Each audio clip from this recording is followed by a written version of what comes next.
November 1982, north of the Yukon River. We lifted from Fort Wainwright just past midnight, the rotor wash carving ghosts out of the snow. The sky was a restless ocean of black and green, thin veils of aurora folding and sliding like breath against glass. The pilot said, "Wind steady, 20 knots from the north." I remember the chop of the blades, a hollow metallic rhythm that tunneled straight through the cabin. Inside, red dome lights bled over faces until everyone looked carved from wax. I sat by the door with my rifle balanced across my knees, frost already threading along the window frame beside me. The radio coughed static in short bursts, voices dissolving before we could catch a full word. The crew chief leaned out once to test the landing lamp, but kept it dark. The order was blackout flight all the way. The mission card had only one printed line: secure crash site, grid sealed. That was it. No name, no flight number, no indication of friend or foe. Parker rode opposite me, quiet, checking his magazine for the 10th time. 10 minutes from the coordinates. The pilot shifted heading and pointed through the canopy. Out beyond the ridge hung a pale shimmer, thin, vertical, like mist, climbing in slow motion. Not fire, not smoke, something else. No radar hit, no beacon, only that faint light suspended in black. That was the first moment the night began to feel wrong. We'd been in Alaska 6 months by then, and the cold had become background noise. Training patrols through waist-deep drifts, tents that froze into armor plates, rifles that seized unless you kept oil on every spring. Days of numb routine, nights spent waiting for something worth the silence. That week had been uneventful. We'd just come off a 3-day field exercise south of Eisen, half frozen and dreaming of hot chow, when the first sergeant entered our tent with a clipboard, a short list of names, mine included. No reason given, just pack full kit and report to ops. At Battalion HQ, the room was crowded. Officers, a few Air Force personnel, and 2 civilians wearing black parkas with no insignia. The map board glowed under fluorescent hum. One civilian, tall, gray-haired, tapped a marked grid north of the Yukon, roughly 80 miles beyond our radar line. He said an aircraft might have gone down there, but no transponder had ever pinged. Weather radar caught a blip for 20 seconds, then blank. We were to move within the hour. Quick reaction platoon, 12 men, 2 days rations, cold weather gear only. No heavy weapons, no vehicles. Air insertion by helicopter. Orders: hold the site until relieved. Keep civilians away. Recover debris. Transmit nothing over open channels. When directives come that clean, you learn to listen for what they don't say. Our lieutenant, fresh Ranger tab still stiff on his sleeve, handed out grid sheets and reminded us that cold and darkness were the real enemy. We checked radios, spare batteries, NVGs. Every man stuffed extra socks and chemical warmers into his pack. Outside, the temperature was dropping through -20, wind sharpening by the minute. By the time we reached the flight line, the air burned to breathe. The UH-1 sidled and rose, rotor blades dragging slow circles of ice mist. We split into 2 birds, 6 per crew. Inside, the engine roar erased conversation. Only gestures mattered.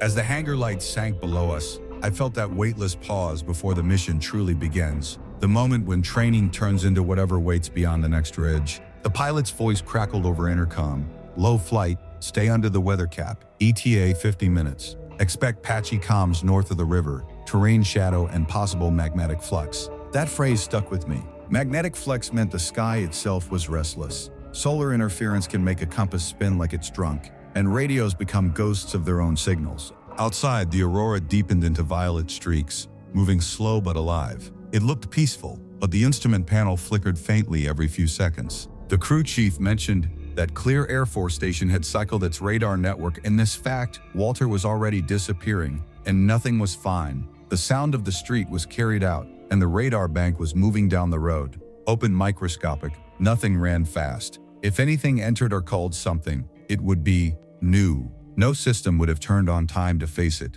We were flying straight into that hole. Halfway across the range, one of the PR-70s began to breathe, soft pulses of static rising and fading, almost rhythmic. The lieutenant tried another channel, same. The crew chief shrugged, said it was normal this far north. Maybe. I kept my eyes outside. Below, the land was a black ocean interrupted by the frozen silver of the Yukon. No lights, no towns, only endless wilderness. I tried to imagine the scene ahead. Wreckage, maybe fire, maybe survivors. But the absence of any distress call gnawed at the edges of logic. When you fly into unknown coordinates, you stop asking why. You focus on what next. Keep the weapon clean. Know your sector. Follow the man to your left. Across from the cockpit sat one of the civilians. Office of Special Investigations by his badge clip, though he hadn't spoken since takeoff. He just watched the folder in his lap, turning a pen between his fingers. His stillness made me uneasy. Civilians don't ride along on recovery ops unless the brass already knows what's waiting. 10 minutes out, the pilot warned dark approach. Cabin lights off. Only the instrument glow remained. My breath fogged in the cold. The air smelled of kerosene, metal, and faint ozone, like the air after lightning. Outside, the aurora bent into a single arc right over our objective. At first, I thought it was coincidence, light tricks of the north. But when the OSI man leaned forward, glanced once through the window, and nodded to the pilot without surprise, I realized he already expected to see that shimmer. That was the moment I knew this wasn't a standard recovery. We crossed the Yukon at 0100 hours, river frozen into a plate of dull silver, fractures branching like veins. The mountains to our west loomed black against the green horizon. Radio silence except engine drone. The lieutenant moved down the line, tapping shoulders. Ready check. Standard loadouts. M16s, sidearms, a pair of M60s. Only extras were the 2 sealed cases the OSI team brought, each wrapped in yellow tape. No one asked. Landing zone was a frozen lake, half a mile shy of target. Pilots didn't want to risk dropping directly on the grid without visual. Plan, establish perimeter, sweep in, report findings. As we skimmed over the ice, the snow below looked disturbed, scored, like something had bounced across it. No flame, no smoke, just a scar that vanished into the tree line. Crew chief flashed the signal. We hit the ground hard, snow exploding around the skids. Air outside sliced our lungs raw, 30 below easy. We spilled out, weapons up, clearing the zone while the rotors hammered sleet into glitter. The lieutenant radioed the pilot, got a curt reply, thumbs up, then the birds lifted away and were swallowed by night. Silence descended fast. You could hear frost crack on web deer, breath crystallizing in air. Above us, the aurora shimmered slow, steady. The OSI man took point beside the lieutenant, small receiver in hand. Maybe a detector, maybe something else, while the tech surgeon trailed with a tripod case. We fanned out into a wide arc, pushing through knee-deep crusted snow and stunted spruce. Hand signals only. 15 minutes in, we reached a clearing where the snow rose in a long furrow. Edges singed black, though there was no smell of fuel. Looked like something had come in shallow, skipped, and dug itself into the ridge. The OSI man halted, raised his device. Its needle twitched, settled. He told a lieutenant they'd inspect first. We held position while they climbed. No aircraft lights anywhere, no sound but the wind. My radio hissed once, then died. Compass on my wrist jerked and froze off north. The tech sergeant called down, found debris, metallic, half buried. We advanced to form perimeter around the crest. At the top, the trench ended in a small crater 20 feet wide, snow fused into ice. In its center sat a dark shape the size of a footlocker, half submerged, steaming faintly into the night. We spread into sectors, 6 out, 6 support. The OSI man unpacked gear, camera flashes stabbing white through the trees. Each burst left after images dancing behind my eyes. The lieutenant tried to raise command, nothing but static, even relay dead. Line of sight interference, the OSI man said evenly. He didn't sound concerned. We settled in, waiting for second lift. Wind shifted, carrying a metallic tang, hot iron against snow. Too quiet for a crash. No debris scatter, no smell of fuel, nothing that belonged to a plane. Whatever lay in that crater wasn't built like any aircraft I'd seen. The lieutenant ordered us to dig in around the ridge until daylight. The OSI man nodded once. Mark your compass reading, he told me. North set 20 degrees wrong. He wrote something in his notebook. Keep your men back from the crater until we know what it is. The hum reached us then, low, steady, almost imagined. Once heard, it couldn't be unheard. We set shallow foxholes, frost forming on helmets and barrels, breath drifting in the dim aurora glow. Each flash from the OSI camera made the darkness leap, the object gleaming dull gray, curved, seamless, charred at one edge, like something not meant to burn. Someone muttered it looked like a re-entry pod, maybe, but its proportions were wrong. Its surface too smooth. I pressed my glove to the ground, felt vibration through the ice. The OSI man warned us again, no contact, no touch. Flags planted, measurements logged. Another soldier whispered that his compass had flipped. I looked toward the tree line, still, yet not empty. The air felt charged, heavier. That ridge was waiting. Just before dawn, the OSI man called me over. He'd found tracks on the far side, boot prints, not ours, lighter tread, leading from the woods toward the crater, vanishing under drifted snow, 2 sets minimum. The lieutenant ordered perimeter sweep. The OSI man knelt again beside the object, brushing frost from faint lettering, burned, unreadable, maybe English. The tech sergeant's dosimeter flicked, then steadied. No alarm. They photographed everything. Radio's still dead. 2 men were sent back to the lake to re-establish link. As they left, I caught a glint in the trees, a flicker like glass flashing. Then nothing. The OSI man saw too and murmured, "We're not alone out here." It was the first time his voice carried doubt. The message finally broke through around 0600 hours. The 2 men we'd sent back to the lake caught a faint uplink from the relay bird and passed it through. The lieutenant grabbed the handset, breath steaming in the cold, and reported our position. Metallic debris, unknown origin, no survivors in sight. The pilot on the other end said a CH-47 heavy lift was standing by, but command required confirmation before dispatch. That's when the OSI man stepped forward, calm as stone. He took the mic, uttered a short-coded phrase I didn't recognize, and within seconds the pilot's tone changed, deferential, clipped. "Acknowledged," he said. "Prepare for classified cargo extraction." Then the line went dead again. The OSI man turned to us and spoke evenly, as if reading from a script. "That object is United States property. The program name and classification are restricted. Your duty is to secure and contain until recovery." He said it with the certainty of someone who rehearsed it a dozen times. No hint of surprise, no speculation. The lieutenant's jaw worked like he wanted to argue, but rank meant nothing once Washington had spoken through that handset. That settled it. We were guarding something American, but not the kind that existed on any record. We stretched new tape in a tighter circle around the crater, while the tech sergeant logged measurements, noting everything from air temperature to barometric pressure. His handwriting shook, his pencil clattering once against the clipboard. I told myself it was the cold. An hour later, the sound of rotors reached us, distant, heavy. The CH-47 inbound. The pilot checked in twice on approach, then the signal dissolved into static again. We went to work clearing snow from the crater, making room for the sling rig. The OSI man supervised each movement, measuring and remeasuring the angles, like a man balancing a bomb. That was when the hum deepened. It wasn't loud, but it sank lower in the chest, like the ice itself was resonating. The snow around the object began frosting over again, even though the sun had started to rise. The tech sergeant crouched beside it, pressed his glove to the surface, and cursed under his breath. His meter needle had jumped hard, then fallen back. The OSI man didn't flinch. "Continue setup," he said. His tone wasn't anger, it was something colder, almost impatience. While the riggers worked, one of our outer guards whispered over the short range. "Movement in the trees, 200 meters east. No shape, just a blur, like something shifting behind the trunks." The lieutenant ordered hold position, low posture. We scanned through NVGs, everything glowed a flat green. No clear target, no sound but the brittle crack of ice on branches. Then across that silence came a single note of sound, metallic, sharp, almost like a radar altimeter ping, echoing from somewhere overhead. Every man froze. You don't mistake that tone once you've heard it. It means another aircraft is sweeping low nearby. The OSI man stiffened,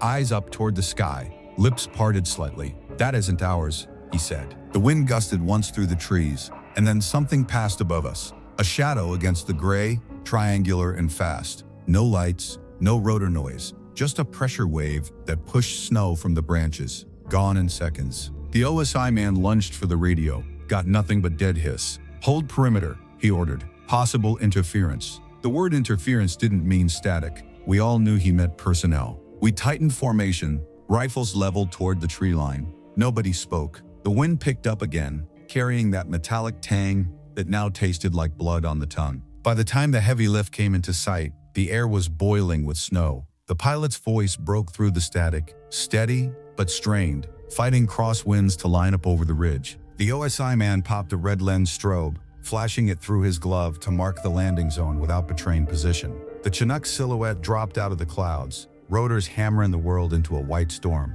As it descended, the radio erupted with chaos, overlapping channels bleeding through at once, words fracturing into fragments. Amid them, a woman's voice repeated a string of numbers in a flat mechanical cadence. Then, everything cut out. The pilot shouted that he had a fast-moving radar contact north of our position, unknown type. The OSI man snapped back. "Ignore it. Continue lift." His voice cracked for the first time. The Chinook hovered, engines clawing the air. Snow blasted sideways, blinding white. We moved by feel, guiding the sling hooks into place. The OSI man stood at the crater's edge, shouting orders that vanished in the wind. Then my compass twitched once, spun full circle twice, and locked dead. The OSI man saw me watching. His eyes went wide. "Secure it now," he yelled. That instant I understood. The danger wasn't what was circling above us. It was what we were trying to raise out of the ground. The cables strained, whining like piano wire, the object rising inch by inch from the crater. The ground vibrated underfoot.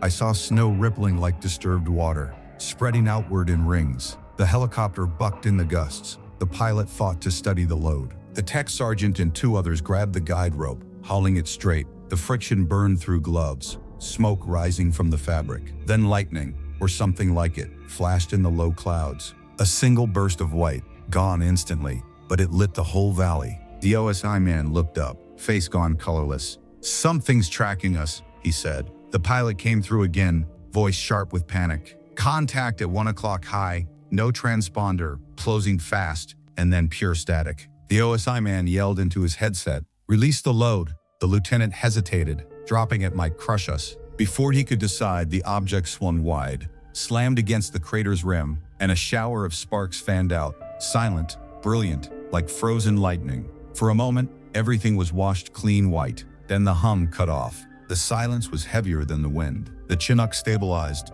pulling the sling vertical, and began to climb. The OSI man's voice returned to normal, flat, almost detached. "Extraction complete," he said. "Collapse perimeter. Move to pickup zone east quarter mile." We started down the slope, heads bowed against the rotor wash. That was when a scream cracked through the noise. Harker, he'd been on the guideline. When the load jerked, he lost footing, boots skidding across polished ice. I turned in time to see him tumble backward, rifle spinning away, body sliding toward the crater edge. He disappeared over it before anyone could grab him. Two of us lunged after, but the downdraft drove us to our knees. The helicopter rose, dragging the sling away into the glare. The OSI man shouted into the mic, ordering the aircrew to pull out before it circled back. We crawled to the rim. Harker was wedged between ice slabs at the crater wall, his leg twisted beneath him, trapped under his pack. He was conscious, gasping through clenched teeth. We yelled for ropes. The lieutenant kept the others on security.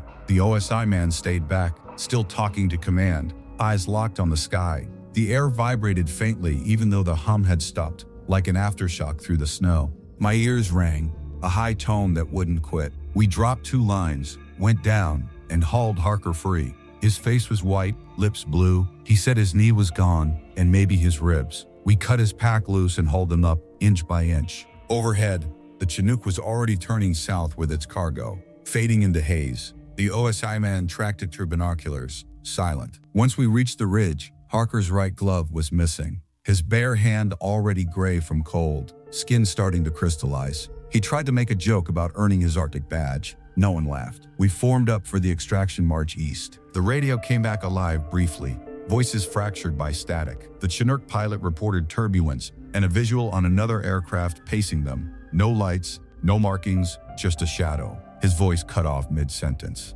We never heard from that bird again. By the time we reached the frozen lake, the OSI man relayed word that the recovered load had reached Fairbanks. "Secured at forward sight," he said. "Crew under debrief." He didn't elaborate on what that meant. The lieutenant focused on getting Harker out. The temperature had dropped even lower, frost climbing up our sleeves. The OSI man ordered radio silence from then on. The horizon was turning strange. Pale green bands low to the ground, breaking apart like the aurora had fallen closer. The OSI man told us to ignore it. The Huey for extraction came in slow, landing in 2 runs. First lift took Harker, the OSI man, and the tech sergeant. We stayed behind, digging in against the wind. I watched their chopper rise and vanish into haze. 10 minutes later, something else passed overhead again. Too fast, too quiet, a black wedge slicing the clouds. The lieutenant caught my eye. Neither of us said anything. The second lift came almost 20 minutes later, the same Huey that had dropped the first group, circling back through a sky thick with haze. By then, we had dug into the snow along the frozen lake, wind clawing at every edge of fabric, whispering across helmets like sand against metal. We could still hear the rotor noise of the first chopper fading far to the south, a low thrum that came and went with the gusts. When the Huey finally appeared, it came in dark. No lights, just a shape gliding over the tree line. We loaded fast, 6 of us, packs stripped to essentials. Parker's blood still streaked across one of the ropes we left coiled near the ridge. The lieutenant shouted orders we could barely hear. Snow whipped hard enough to sting through goggles. I was last to climb aboard. As the skids lifted off the ice, I looked back. The ridge was gone beneath a curtain of mist. No glow, no smoke, no shape in the crater. Just the white expanse closing itself again. The pilot called over the intercom that we were clear of the area. For the first time since the drop, I exhaled without feeling the weight of the unknown pressing on my chest. The flight back felt twice as long. No one spoke. The noise of the rotors filled every gap that silence might have claimed. Across the cabin, the crew chief passed a thermos down the line, but nobody touched it. We just sat, eyes forward, faces gray with exhaustion. Parker was stretched out on the floor beside the door, wrapped tight in a thermal blanket, his breath shallow. The medic kept checking his pulse, muttering that frostbite had already taken fingers and maybe part of his hand. He was lucky to be alive at all. I caught the lieutenant staring at him once, expression unreadable, a mix of guilt and disbelief. None of us had ever lost a man to weather before. War, yes. Accidents, maybe. But not the cold. Not like this. Halfway home, the pilot broke radio silence. His voice was tight, controlled. "We've got company," he said. "Unknown aircraft. Same altitude. Trailing about a mile behind. No transponder, no lights." The OSI man, who had rejoined us on the second lift, leaned forward instantly, eyes narrowing at the radar scope. He told the pilot to maintain heading, no deviations, no engagement. His voice was calm again, that same detached authority he'd used back on the ridge, but his hand stayed on the console longer than it needed to. For 15 minutes, the other craft followed, holding perfect distance, then vanished from the radar without a trace. "Could be interference," the pilot muttered, but no one believed it. We rode the rest of the flight in silence, the only sound the wind clawing at the fuselage. When we touched down at Fort Wainwright, dawn hadn't fully broken. The field was already cordoned off. Security trucks lined the tarmac, red beacons turning the snow into a slow pulse of light. Armed air police met us before the rotors even slowed, motioning us out single file. The OSI man stepped down first, speaking quietly to one of the officers before disappearing toward a hangar. The lieutenant tried to ask what was going on, but the guards didn't answer. We were herded inside, the blast of heated air almost painful after the deep freeze. Folding chairs had been set up in rows under industrial lights. A major from OSI waited at the front, clipboard in hand. His first words were cold, procedural. "You are now under classification restrictions," he said. "Everything you witnessed tonight is covered under federal security directive. No notes, no discussion, no correspondence. Violations will be prosecuted under the Espionage Act." The words landed like ice chips. No one said a thing.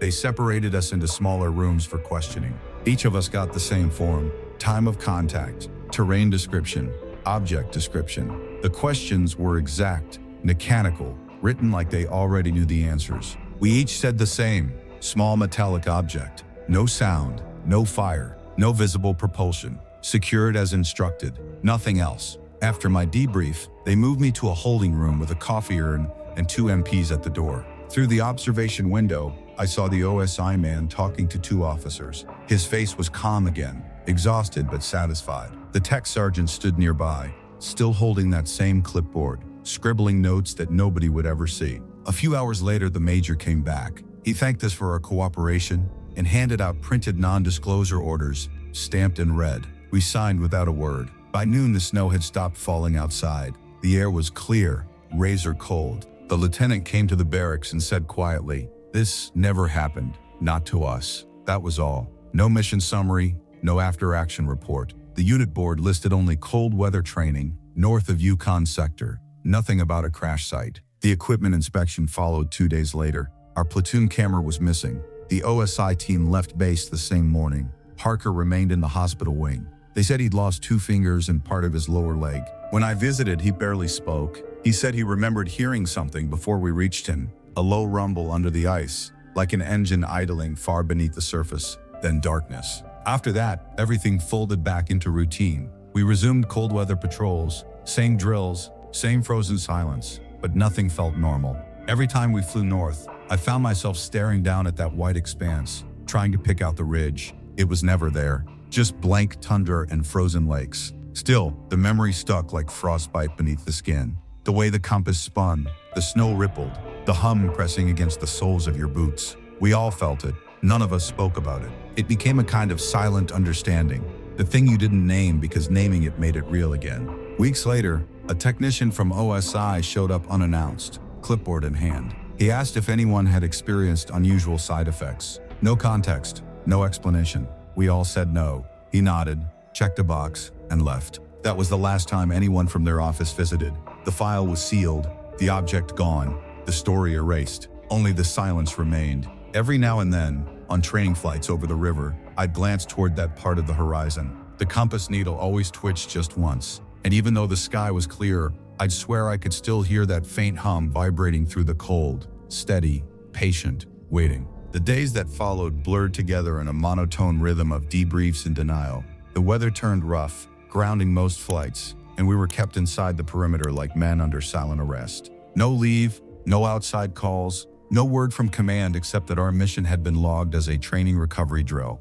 The paperwork was already typed before we saw it. We signed where they pointed. Parker stayed under restricted care in the base hospital. Only the lieutenant and the surgeon were allowed inside his ward. When he finally came back to the barracks weeks later, his right sleeve was pinned up, and he walked with a metal brace on his leg. He moved slower, talked softer. The jokes were gone. The few times anyone asked about that night, he would just stare at the floor and say, the ground was breathing, and nothing more. After that, nobody brought it up again. We were reassigned to light duty, inventory checks, vehicle maintenance, anything to keep hands busy and minds from wandering. The OSI team had vanished the morning after the debrief. Their hangar space was cleared out before sunrise. Even the tech sergeant's clipboard disappeared, as though the man himself had never existed. Rumors began to fill the vacuum. Word drifted through the mess hall that a pilot from Clear Air Station claimed to have seen something on infrared that same night. A streak on the radar that came from nowhere and disappeared just as fast. Another story said a second craft had been tracked heading west, then simply blinked off scope near the coast. None of it could be proven. Those who asked questions found themselves suddenly volunteering for extra shifts or guard rotations that kept them too tired to think. I tried not to dwell on it, but the smallest details had a way of resurfacing at night. That tremor in the snow when the object lifted, the radio's dying static, the woman's voice reciting numbers. Little things that logic couldn't quite suffocate. A week later, command summoned us one by one to sign our final statements. Each sheet carried the same wording, as if carbon copied. Unit responded to unmarked equipment debris, secured experimental hardware. No further incident. No mention of lights. No mention of a second aircraft. No record of Harker's injury beyond cold exposure sustained during recovery. It ended with a single line in bold, mission complete. The lieutenant signed last. When he finished, the OSI major reappeared, thanked us for upholding operational integrity, and reminded us that disclosure would remain a federal crime. His tone was pleasant, practiced. That was the end of it. That night, I walked behind the barracks to clear my head. The air was so still, it felt staged. Overhead, the aurora stretched thin and weak, green ribbons dissolving into gray sky. I thought about the ridge, about how quiet it must be now. Snow filling the crater, wind smoothing over everything we touched. The next morning, Supply collected our cold weather gear for inspection. When it came back, a few pieces were missing. My compass, a radio headset, one man's parka. Nothing valuable, yet it felt deliberate, like someone had sifted through our kits and taken whatever might carry residue or data. The battalion log listed that night as exercise nightfall. I noticed it while delivering reports later that month. No coordinates, no times, no personnel names, just that title and a date. Spring-fall came early that year. We resumed flight training, looping over the Yukon in clear daylight. The snow retreated fast, rivers breaking their ice with sharp reports that echoed across miles. From altitude, I searched for the ridge, hoping maybe a shadow or scar would betray it. The pilot looked down once and said there was nothing there. Flat ground, frozen ponds, nothing else. Whatever mark we left had been erased by nature or by design. I told myself it was better that way. Months passed before I saw anything remotely unusual again. One night, an Air Force transport landed under blackout conditions. The rumor mill churned immediately. Cargo from Fairbanks, special recovery, flown straight to Wright-Patterson. Some of the old NCOs traded knowing looks, the kind men get when they've seen too much. They said these things happen now and then. Classified crashes, prototypes gone wrong, foreign objects tested in silence. The less you know, one sergeant told me, the better you sleep. He was right about that. Still, I couldn't shake the image of that metallic hull rising through snow that moved like water. By summer, most of the platoon rotated to new assignments. The lieutenant left for a stateside post. Harker was medically discharged soon after. His body couldn't handle the cold anymore. The rest of us carried on as if nothing had happened. Officially, nothing had. Unofficially, the story became a kind of ghost that followed us. Every now and then, someone would bring it up in half-whispered fragments over beer or late-night watch shifts. Nobody ever said the word crash. We just called it that night. I thought time would dull the edges, but certain memories refused to fade. The way the aurora twisted when the object rose. The hum that seemed to come from inside the ice rather than the air.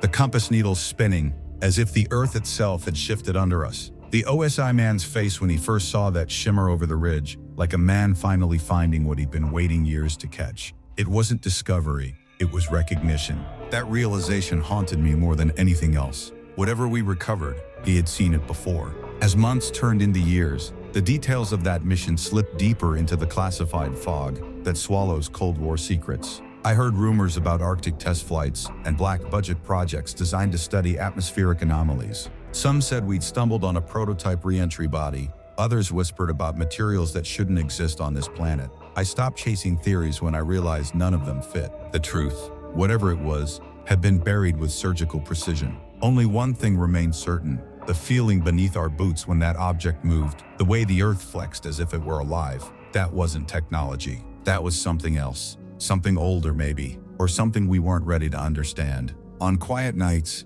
I still catch echoes of it. The low, steady pulse that hums just below hearing.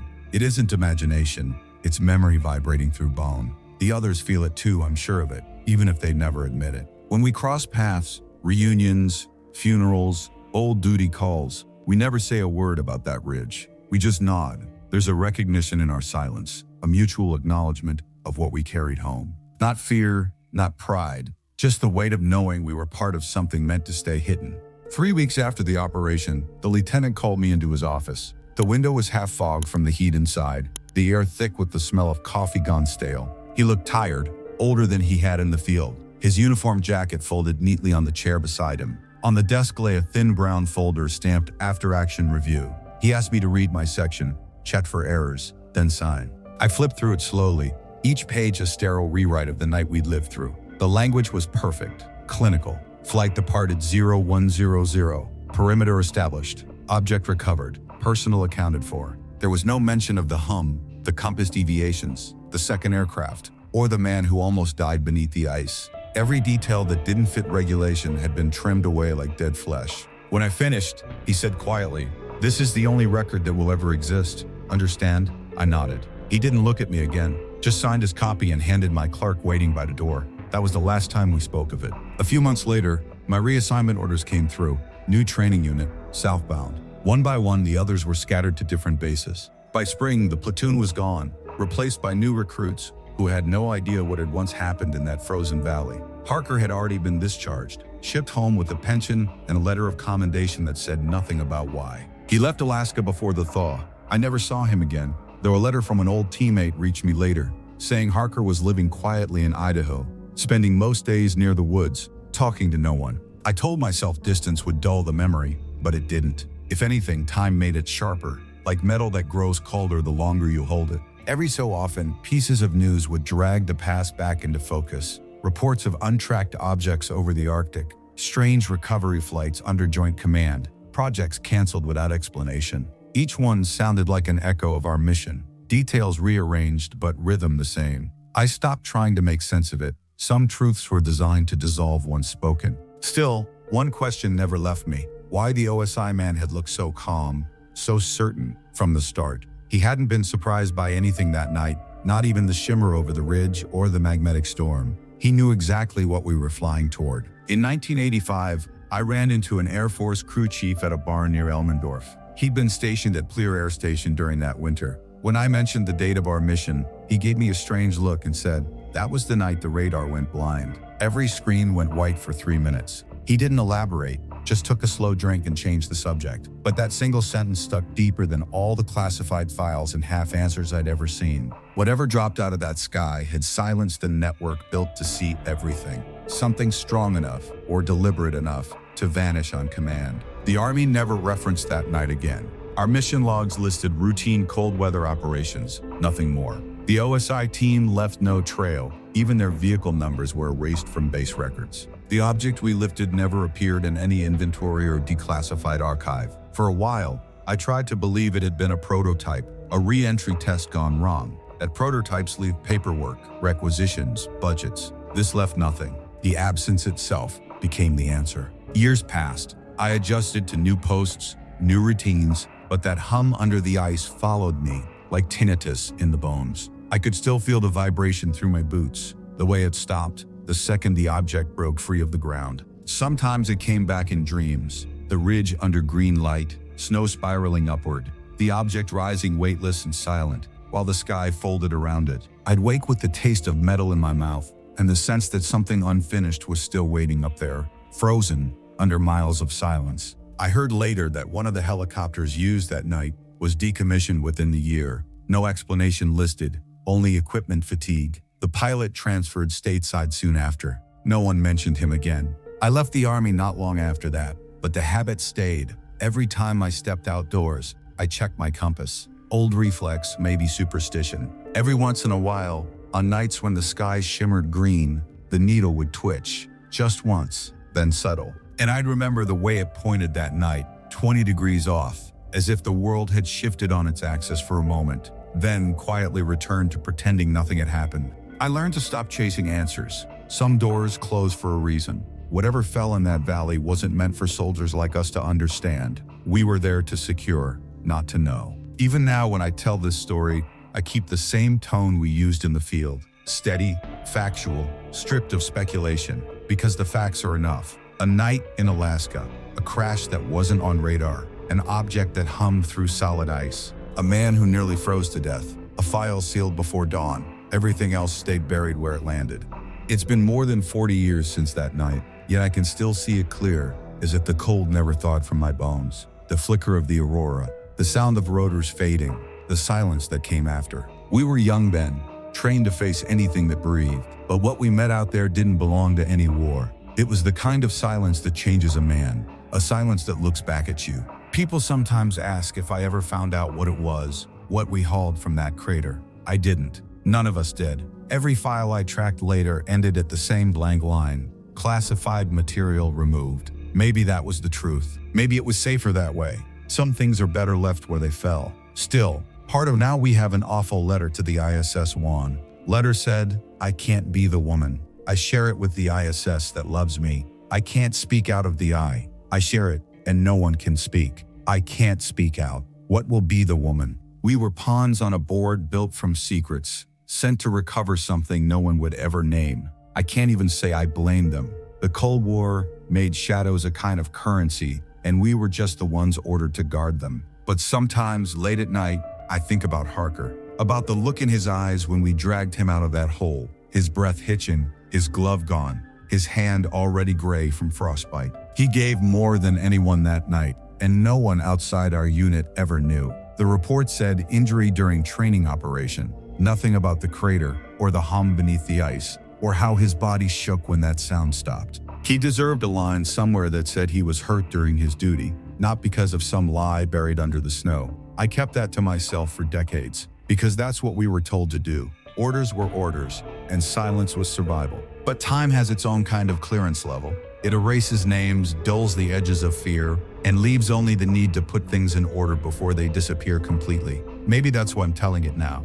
Not to expose it, just to set it down before it's gone for good. All I can say for certain is what I saw. An object that fell from the sky. No signal, no radar, no explanation. We secured it, and then it vanished from history. Everything else, the lights, the vibration, the interference, was the echo of something we were never supposed to witness. Over the years, I stopped trying to decide whether it was man-made or not. The question itself felt too small. What mattered was what it did to the world around it, the way compasses failed, radios broke, how the ground trembled as if the earth recognized what had returned to it. That's what stayed with me, that sense that nature itself had flinched. I still dream about the ridge sometimes. In the dream, I'm standing at the edge of the crater again. The wind is gone. The snow hangs motionless in the air, caught between falling and rising. The object hums faintly beneath the surface, its glow barely visible through the frost. The OSI man's voice drifts over the static, calm as ever. Hold position until recovery. But when I look around,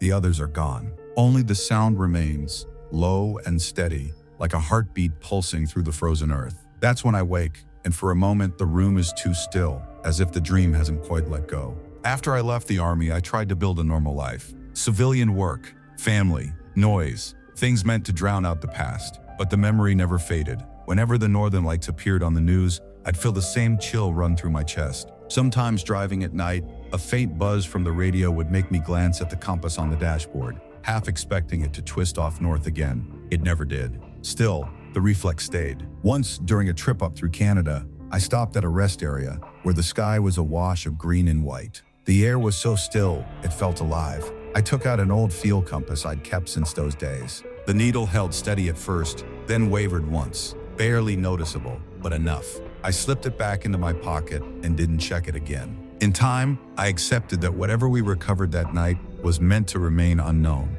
Maybe it was a test object, a lost prototype, or something older than all our definitions. The answer doesn't matter anymore. What matters is that it existed, if only for those few hours between the snow and the silence. Sometimes the truth isn't about what you find, it's about what you're told to forget. Now, when people talk about mysteries in the North, I just listen. I don't argue, don't correct. Because maybe that's all stories like this are meant to be, warnings in disguise. I've carried mine long enough to know that some truths are best buried deep, under ice thick enough to hold their weight. I can still feel that hum if I let my mind drift. The pulse under the snow, slow and patient, waiting for someone else to uncover it. And if they ever do, I hope they have the sense to put it back. Time moves differently once you've lived under classified silence. Decades fold into one another, yet that night in Alaska stays frozen somewhere behind my eyes. The older I get, the clearer it becomes, not the answers, but the shapes of what we were never supposed to understand. When I think of it now,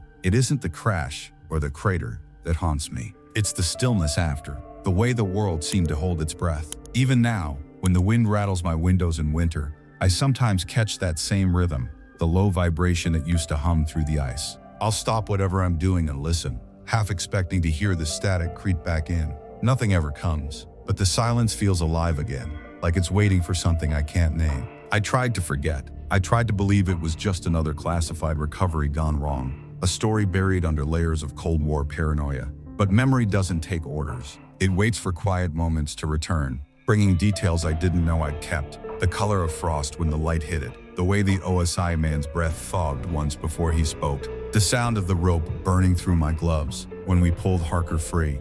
Every detail stays sharp, suspended like frost in morning air. Sometimes I wonder if that's the real contamination, not radiation or resonance, but the persistence of memory itself. Once you see something that doesn't belong, it keeps seeing you back. I spent years tracing pieces of the story, old records, declassified files, FOIA releases. I learned to read between redactions, to find patterns in the blanks. Nothing ever lined up. The official documents were clean, too clean. No mention of our grid, no reference to an object recovered north of the Yukon, no missing flights. The only clue was a single line buried in a 1983 testing report. Anomalous magnetic flux recorded, sector obscured. That was it. A ghost of a sentence left behind by someone who hadn't been ordered to forget yet. I realized then that whatever had fallen wasn't lost. It had simply changed hands, traded from one shadow to another. Over time, most of the men from our unit disappeared from the record too. Transfers, retirements, reassignment to other branches. The lieutenant moved south, joined a training command. The OSI man, I never saw him again. Parker died a few years after his discharge. Frostbite complications, the report said, but I knew it was something deeper. When we last spoke by phone, his voice was calm, almost peaceful. He said, "It still moves sometimes. I can feel it in my leg." Then he laughed softly, said I wouldn't understand, and hung up. I never called back. As the years went on, the story around us faded, swallowed by newer secrets. But every now and then, a headline would drag it back. A test gone wrong in the Arctic, unexplained interference near the radar line, unidentified echoes recorded over military channels. Each time, I'd feel the same cold pressure under my ribs, like the air before a storm. The world kept spinning, the files stayed sealed, but something deep beneath all that ice was still awake. I used to think the truth was buried under government lives, hidden in vaults, somewhere behind clearance levels I'd never touch. Now I'm not so sure. Maybe the truth isn't locked away. Maybe it's out there still, humming quietly where no one listens long enough to notice. I think about that sometimes when the sky flickers green and the air grows too still. I imagine the ridge, smooth again, the snow hardened over decades, and deep beneath it that same sound, slow, patient, waiting. I tell this story not to prove anything. There's nothing left to prove. Every piece of evidence has been sanitized, every name replaced with blanks. What remains is the memory, the hum, the snow, the way the compass spun. That's the part they can't erase. People like to think secrets die when witnesses grow old. They don't. They just get quieter, like signals fading through interference. And maybe that's all we ever were, transmitters for something bigger than ourselves, carrying echoes of a night the world forgot on purpose. If you've listened this far, remember one thing: silence doesn't always mean peace. Sometimes it's the sound that comes after the truth has been buried. We secured the object, just like we were ordered to. We followed protocol,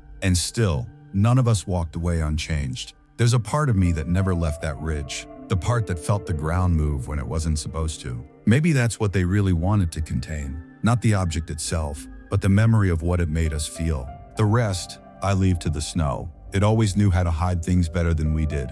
Whatever was beneath that ice, it's probably still there, silent, sealed, waiting for the next transmission to find it. Until then, I'll keep my lights low, my compass close, and my story unfinished. Because in the end, the only thing I ever truly learned from that night is this: not everything that falls from the sky wants to be found. If you've made it this far, thank you for walking with me through the cold.